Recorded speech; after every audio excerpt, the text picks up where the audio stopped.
சூர்யா கார்த்திங்கிறவங்க சிவகுமார்ங்கிற நடிகனுடைய பிள்ளைங்க. நான் வந்து ஒரு ஏழை தாயினுடைய மகன். என்னத்தான் ரோல் மாடலாக எடுத்துக்கணும். ஒரே விஷயம், கல்வி. அந்த ஒரு 11 பேர் படிக்க ஆரம்பிச்சு நான் ஒருத்தன் தான் தேப்பி தேடி வெளியே வந்தேன். எஸ்எஸ்எல்சி தேர்வில் இவர் அவுட்டு, நான் தாண்டி வந்துட்டேன். அதனால் மெட்ராஸ் வந்து 7 ஆண்டு ஓவியம் படித்தேன். தமிழ்நாட்டில் வந்து ப்ரஷ் பிடிச்சி வாழ்நாள் முழுக்க நான் வந்து வரைஞ்சி தான் தீர்வேன்னு 97 வயசு வரைக்கும் வாழ்ந்துட்டு ஒரு மகத்தான மனிதனை பாராட்டுவதிலே நான் பெருமைப்படுகின்றேன். நான் ஒரு நல்ல ஓவியம்தான். ஏன்னா எங்கள் ஷியாம் வந்திருக்காங்க, மன்னியம் செல்வன்லாம் வந்திருக்காங்க. நான் நல்ல ஓவியம் தான் போட்டேன். நான் பயந்தாங்கொள்ளி ஒரு 7 வருஷம் ஓவியம் படிச்சுட்டு ஓடி போயிட்டேன்.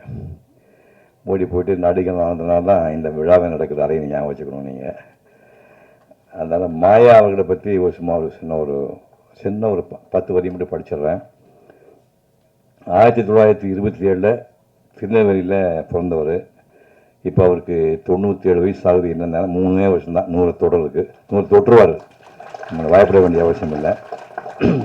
சொந்த பெயர் மகாதேவன்.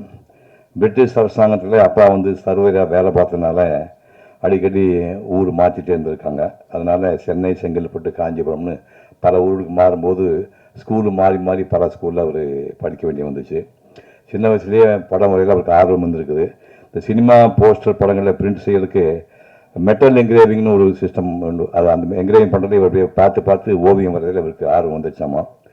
பள்ளிக்கூடத்தில் வந்து ஸ்டூடெண்ட்ஸும் வாத்தியார்களும் வந்து இந்த மாதிரி ரெக்கார்டு நோட்டில் இந்த படம் போடுறதுன்னா அது ரொம்ப கஷ்டமாக. இப்போ வந்து முதுகுத்தண்டு படமெல்லாம் ஈஸியாக வரைய முடியாது. இவருக்கு வந்து அந்த மாதிரி நிறைய பேருக்கு படம் வரைஞ்சி கொடுத்து காலனா அரையனா சாக்லேட்டு மாதிரி, அந்த கால சாக்லேட் அது வேறு பப்பரம் மட்டும் வாங்கி கொடுத்துருப்பாங்க உங்களுக்கு. நான் வந்து அதே மாதிரி முதுகுத்தண்டு என் கிளாஸ்மேட்ஸ்க்கெல்லாம் வரைஞ்சி கொடுத்து நான் அந்த மாதிரிலாம் பொருளாக வாங்கியிருக்கேன். அந்த மாதிரி ஸ்கூலில் இவர் பண்ணியிருக்காரு. எஸ்எஸ்எல்சி தேர்வில் இவர் அவுட்டு, நான் தாண்டி வந்துட்டேன். அதனால் மெட்ராஸ் வந்து 7 ஆண்டு ஓவியம் படித்தேன். தோல்வி அடைஞ்சதுனால தான் பிக்சர் போஸ்ட்னு ஒரு சினிமா பத்திரிக்கையில் இவருக்கு வாய்ப்பு கிடைக்குது. அதுக்கப்புறம் வீக்லி மேகசின் போய் ஆனந்தவுடன் குமுதத்தில் பல ஆண்டுகள் ஓவியராக பணியாற்றார். அதுக்கப்புறம் ஃப்ரீலான்சர் ஆகிட்டு குமுதமில் வந்து ஜெயலலிதா அம்மையார் வந்து தொடர் எழுதுனாங்க. அதெல்லாம் இந்த ஜென்ரேஷன் தெரியாது. குமுதில் தொடர் வந்து அவங்க ஒரு 30-40 வாரம் எழுதுனாங்க. அந்த தொடருக்கு மாயா அவர்கள் ஓவியம் வரைஞ்சனால ஜெயலலிதாவை ஃபோன் பண்ணி கூப்பிட்டு உங்கள் ஓவியங்கள் ரொம்ப பிரமாதம், இந்த அம்மாவே பாராட்டி சொன்னாங்களாம்.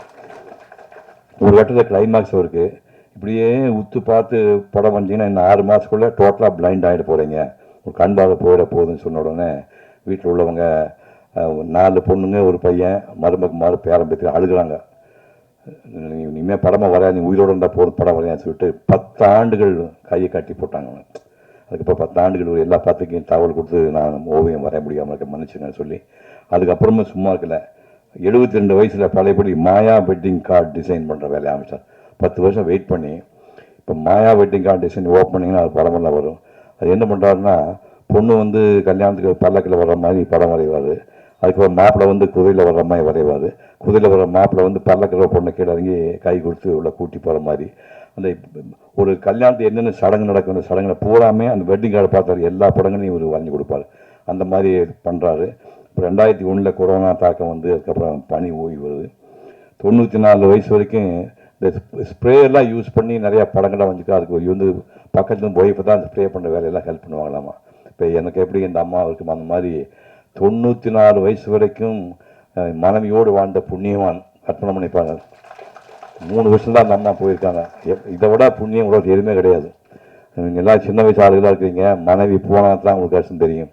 தாயோடு அறுசுவை போம், தந்தையோடு கல்வி போம், சேயோடு தாம் பெற்ற செல்வம் போம், ஆயவாள் உற்றாரோடு போம், உடம்புறப்போடு தோல் வலி போம், பொத்தாலியோடு எவையும் போம்ட்டாங்க. பொண்டாட்டி போனால் சகலம் போயிடும். அது போய் 94 வயசுக்கு புண்ணியவான், மனைவியோடு வாழ்ந்த புண்ணியவான். இருந்தாலும் மகனும் மருமகமாறு பேரம் பேத்திங்களும் அவங்க நல்லா கவனிச்சுக்கிறாங்க. இப்போ வயசு ஒரு 97. இந்த வயசுலையும் சொல்கிறாரு எனக்கு கண்ணு நல்லா தெரியுது, இப்போ ஒரு படம் வரைவேன்னு சொல்கிறாரு.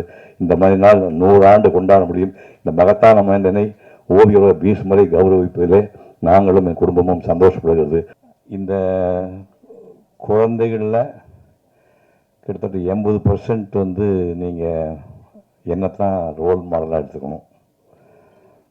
சூர்யா கார்த்திங்கிறவங்க சிவகுமார்ங்கிற நடிகனுடைய பிள்ளைங்க. ஆனால் நான் வந்து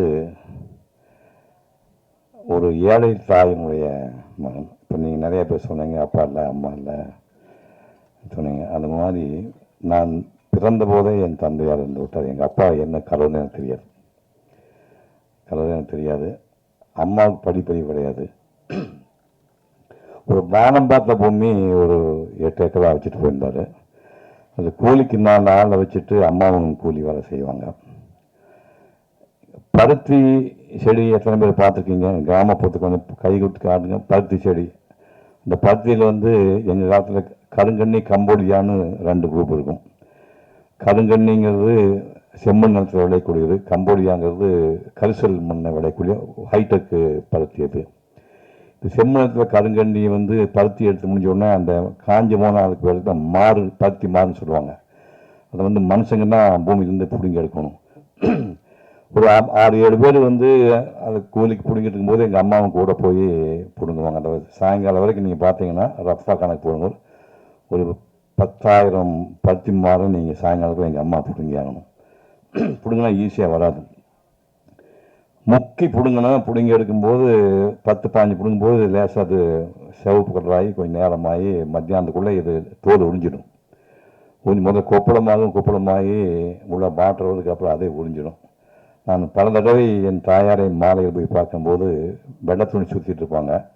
அந்த துணியை பிரித்து காட்டினா உள்ளே வந்து சேப்பாக திட்டுருக்கும். அந்த துணியை ஃபுல்லாக எடுத்தால் ரத்தம் வந்துட்டுருக்கும். இப்படியெல்லாம் வேலை செய்த என் தாயாரை நான் கண்ணால் பார்த்தவன். பஞ்சம்னா அவங்களுக்கெல்லாம் என்னென்னு தெரியாது. பஞ்சம்னா உணவு தான், எதுவுமே விளையாது. இந்த காலகட்டத்தில் ஒட்டக பால் பவுடர் கொடுப்பாங்க. ஒட்டக பால் பவுடர் சாப்பிட்றவங்க யார் இருக்கீங்களா? அங்கே யாராவது கை தூக்க முடியுமா? ஒட்டக பால் பவுடர் இங்கே கல்யாணி வச்சுருக்காரு. ஒட்டக பால் பவுடர் ஒன்று கொடுப்பாங்க. அதை வந்து ஹாட் வாட்டரில் போட்டு கொஞ்சம் சர்க்கரையும் போட்டு குடிக்கும்போது அந்த கவுச்சி வரும், இந்த ஒட்டகத்தோட நாற்றம் வராது. நான் குடிச்சிருக்கேன் ஒட்டக பால் பவுடர். இதுக்குமே வசதி இல்லாதவங்களுக்கு ஆத்தோரம் கற்றாழைன்னு கிராமப்புறத்தில் மக்களுக்கு தான் தெரியும். கற்றாழையில் அந்த இலைகளை வெட்டிட்டிங்கன்னா கீழ்ப்புற அடியில் வந்து ட்ரங்க் இருக்குது, அடி மரம் இருக்கும். மரத்தில் கடப்பாறையை போட்டு நம்பினீங்கன்னா உள்ளே வந்து ஒரு யானையோட தந்தர் கலர், ஒரு வெண் பழுப்பு கலரில் கிழங்கு வரும். அந்த கிழங்குல வந்து இவ்வளோ, இது பேர் குதிர்னு பேர். மொடாங்கிற சிறுசாக இருக்குது, பெருசாக பேர் குதிர்னு பேர். குதிருக்குள்ளே ஒரு பாதி குதிருக்கு வந்து கட்டி அதை போட்டுட்டு கொட்டையை நீக்கி நார் வச்சு இவ்வளவு புளியை உள்ளே போடணும். அதுக்கப்புறம் கருப்பட்டி வந்து தட்டி ஒரு 10-20 கருப்பட்டி வட்டு அதை தட்டி உள்ளே போடணும். போட்டு ஒரு பாதி குதிரைக்கு தண்ணி ஊற்றி 24 மணி நேரம் எரிச்சிங்கன்னா அந்த பழுப்பு கலரில் உள்ள அந்த கிழங்குல வந்து இந்த புளியோட எசன்ஸும் கருப்பட்டி எசன்ஸ் சேர்ந்து திருநெல்வேலி அல்வா கலர் இருக்கும். இதை வச்சு பார்த்தீங்கன்னா திருநெல்வேலி அல்வா மாதிரியே இருக்கும். சாப்பிட்டீங்கன்னா 2 ஹவர்ஸில் லூஸ் மோஷன் போகும். இதையெல்லாம் நாங்கள் சாப்பிட்டு பார்த்துருக்கோம். படுத்துட்டு இருக்கும்போது திடீர்னு எனக்கு சாப்பாடுன்னா, எங்கள் காலத்து சாப்பாடெல்லாம் தினம் சமைக்கிறதுலாம் கிடையாது. காலையில் முந்தின நாள் செஞ்சு பழைய சாதம் இருக்கும், சோளச்சோறு இருக்கும். அடிப்பத்தினா அதுக்கு இப்போ சீவச்சோறு சொல்லுவாங்க. சீவச்சோறத்துக்கு ஒரு சின்ன பீஸ் போட்டு பால், எப்படி மாடு இருக்குனால தயிர் கிடைக்கும், தயிரும் சீவச்சோறு போட்டு தான் நான் அந்த ஒரு 6-7 ஆண்டுகள் படிக்கும்போது காலையில் சாப்பிடுவேன். அப்புறம் தாங்க முடியாமல் ஒரு இடத்துல எங்கள் அம்மாட்ட பொங்கச்சோறு போட முடியாமல் நீ எதுக்காக நீ பெற்ற அப்படின்னு கேட்டேன். அது எங்கள் அம்மாவை பேசாமல் இருந்தேன். அது ஒன்றும் சொல்லாமல் எப்படியோ கடனோடு வாங்கி ஒரு பிடி அரிசி மட்டும் வச்சுருந்து அந்த ஒரு பிடியை வந்து போட்டு சமைச்சு, அரிசியும் பருப்பு சாதம், கோயம்புத்தூர் ஜில்லாவில் உள்ளவங்க தான் தெரியும், நீங்கள் லெமன் ரைஸ் சொல்லுவீங்க, இல்லை அது அரிசியும் பருப்பு சாதம் செஞ்சு பள்ளிக்கூடத்துக்கு போகிற அன்றைக்கி மட்டும் அந்த பாத்திரத்துக்குள்ளே போட்டு எங்கள் அம்மா அனுப்புவாங்க. மற்ற நேரத்தில் கிடைக்காது. சாயங்காலம் கொள்ளு, தட்டைப்பயிறு, பச்சைப்பயிறு, சுண்டல், அதான் நைட் சாப்பாடு. இப்போ போகும்போது ஊருக்குள்ளே பள்ளிக்கூடம் கிடையாது, மின்சாரம் கிடையாது, டாய்லெட் கிடையாது, குடி தண்ணீர் கிடையாது. பக்கத்தில் ஒரு கிலோமீட்டர் தூரத்தில் ஒரு ஊரில் போய் படிக்கிறோம்னா அங்கே வந்து தனியார் பள்ளிக்கூடம், ப்ரைவேட் வாத்தியார் ஒருத்தர் இருக்கிறாரு, கல்யாணசாமி நாடு இருந்தார். ஊருக்கு கோயிலை விட்டு தனியாக மொட்டமே ஒரு மண்டபம்னு ஊருக்கு நடுவில் ஒரு மண்டபம் இருந்துச்சு. அந்த மண்டபத்தில் வந்து தரைப்பகுதி இந்த ஹைட் இருக்கும், பூரா தூசி வந்துட்டு இருக்கும். ஸ்கூலுக்கு வர வழியில் வந்து மாடு சாணம் போட்டுருக்கோம். சாணத்தை வந்து ஒரு கூடையில் நாங்கள் அள்ளிட்டு வந்து அதை அப்படியே கரைச்சி விட்டு முதல்ல சாணம் போட்டால் சாணத்தில் புகை வரும். சாணம் போட்டு பார்த்துக்கினா நீங்கள் மாடு சாணம் போட்ட உடனே அது ஒரு புகை வரும். அதை பாரு அந்த அம்மா பார்த்துக்கோங்க. சாணம் போட்டு அந்த புகையோடு அந்த சாணத்தை எடுத்துகிட்டு போய் கூடையை போட்டு பிசைஞ்சு கரைச்சி அதை வந்து மெழுகி விட்டு அது காஞ்சதுக்கப்புறம் அதுதான் உட்காந்து ஒரு 30 பேர் நாங்கள் படித்தோம். அப்படி 1ஆம் கிளாஸ்க்கு 1 ரூபா, 2ஆம் கிளாஸ்க்கு 2 ரூபா, 3ஆம் கிளாஸ்க்கு 3 ரூபா, 4ஆம் கிளாஸ்க்கு 4 ரூபா, அப்புறம் 5ஆம் கிளாஸ்க்கு நேராக சூடு பள்ளிக்கூடத்துக்கு போகணும். அந்த காலத்திலேயே வந்து ஒரு மேத்ஸில் ஜீனியஸாக இருந்தவர். நான் பல இடங்களில் இந்த கதை சொல்லியிருக்கேன். எங்கள் பசங்க கோச்சிக்குவாங்க, இது எங்கே போனால் இதையே சொல்லிட்டுங்களான்னு. இருந்தாலும் பரவாயில்ல, மன்னிச்சுங்க, இங்கேயும் சொல்கிறேன். ராம்ஜியாக சொன்னால் சந்தோஷமாக இருக்கேன். காலரைக்கால் காசுக்கு 4 கத்திரிக்காய், 1 காசுக்கு எத்தனை கத்திரிக்காய்? இப்போ நான் சொல்கிறீங்களா? காசு வச்சுருக்கேன், ரெடியாக காசு வச்சுருக்கேன் சொன்னீங்கன்னா அது பாருங்கள், 1000 ரூபா கொடுக்குறேன். காரைக்கால் காசுக்கு 4 கத்திரிக்காய், 1 காசுக்கு எத்தனை கத்திரிக்காய்? இந்த கணக்கெல்லாம் 4 வயசுக்குள்ளே போட்டு 4ஆம் கிளாஸுக்கு முடிச்சுட்டு அப்புறம் அங்கே போனோம். அங்கே போனோம்னா 6, 7, 8க்கு 2.25 ரூபா ஃபீஸ், 9, 10, 11க்கு 5.25 ரூபா ஃபீஸ். இப்போ வரும்போது அதுக்கு டோட்டல் பண்ணி பார்த்தேன், 365 ரூபா 50 பைசா. எனக்கு வந்து எஸ்எஸ்எல்சி முடிக்கிறதுக்கான செலவு 365 ரூபா 50 பைசா. இப்போ காஃபி பையனை ப்ரீகேஜி சேர்த்து விட 2.5 லட்சம் ரூபா கேட்குறாங்க. கற்பனை பண்ணி பாருங்கள், பைத்தியம் முடிச்சுதான் நினச்சி பாருங்க. 365 ரூபா 50 பைசாவில் நான் ஸ்கூல் ஃபைனில் முடிச்சிட்டேன். அங்கே ஒரு கிளைமேக்ஸ் வந்தது. எஸ்எஸ்எல்சி படிக்கும்போது அம்மா பழக்கம் போல் காடுகளில் வேலை பார்த்துட்டு இருக்காங்க. 5.25 ரூபா ஃபீஸ் மாதத்துக்கு கட்டியாச்சு, மந்த்லி ஃபீஸ் கட்டியாச்சு. ஒரு வாரம் கழிச்சு தலையை சொல்லி என்னடான்னு கேட்டாங்க. 11 ரூபா 50 பைசா. இது என்ன எவ்வளவு அப்படின்னாங்க. இது வந்து பப்ளிக் எக்ஸாம் எழுதணுமாம்மா, பொது பரீட்சையாமா, அதுக்கு உயர் எடுத்துட்டு நீ அப்படி கொடுத்துட்டு அதுக்கு ஒரு 11 ரூபா 50 பைசா பேரட்டு கட்டி கொடுத்தாங்க. பேங்க்கெல்லாம் கிடையாது, சட்டிக்குள்ளே வந்து ஒரு மஞ்சள் துணி சுற்றி வச்சுருப்பாங்க, அதை எடுத்து 50 கொடுத்தாங்க. இப்போ ஒரு வாரம் கழிச்சு போய் பின்னாடி கை கட்டி நின்னேன். இப்போ என்ன மாப்பிள்ளை வந்து நிற்கிற என்ன விஷயம் அப்படின்னாங்க. இல்லை இந்த 6, 7, 8, 9, 10, 11 இப்போ இந்த 5, 6 வருஷம் படித்தா பசங்க ஒரு 20 பேர், பொண்ணுங்க ஒரு 5, 6 பேர், பள்ளிக்கு டீச் பண்ண வாத்தி ஒரு 6, 7 பேர். ஒரு ஸ்வீட்காரன் காப்பியில் ஒரு குரூப் ஃபோட்டோ ஒன்று எடுத்துக்கணும். 5 கொன்னே போடுவேன். 5 குழந்தைங்க வந்துச்சு, ஒன்றா செத்து போச்சு.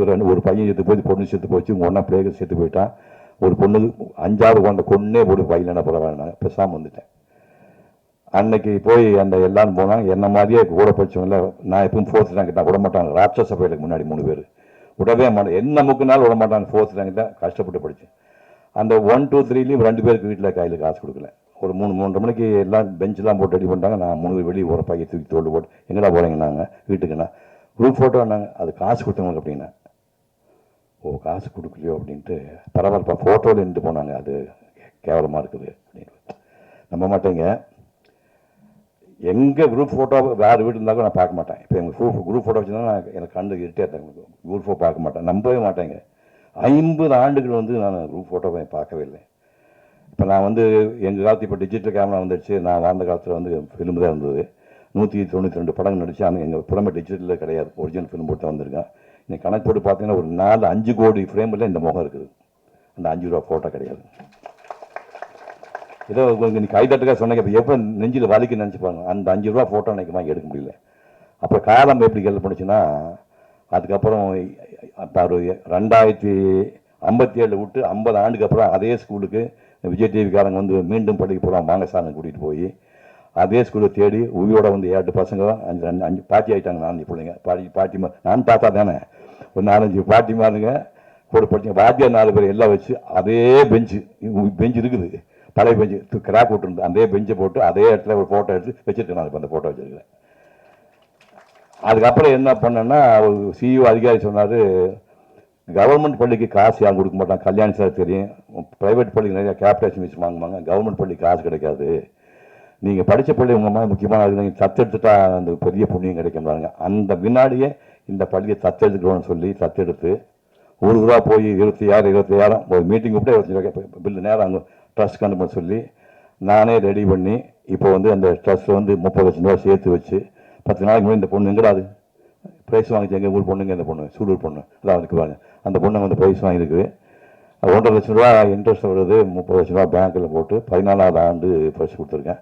இதெல்லாம் எதுக்காக சொல்ல வரேன்னா, எங்கே பிறந்தேன், நீங்கள்லாம் என் மகள் பேரம் பேத்தியெல்லாம் கிடையாது. நீங்களாம் நம்மளாம் ஒரே ரத்தம், நம்ம ஒரே ரத்தம். நீங்கள் நினச்சிங்கன்னா சிவகுமார் ஒன்றுமே இல்லை, சிவகுமார் சாம்பிள். நீங்கள் வந்து உங்களுக்கு இமயமலை இருக்குது, இமயமலை உங்களால் தொட முடியும். ஒரே விஷயம் கல்வி. அந்த ஒரு 11 பேர் படிக்க ஆரம்பித்து நான் ஒரு தந்தா ஒரு தெப்பு தேடி வெளியே வந்தேன். அந்த கல்வி தான் இப்போ காப்பாற்றிட்டு. கல்வியும் ஒழுக்கமும் காப்பத்தி போட்டு 68 வருஷம் ஆகுது.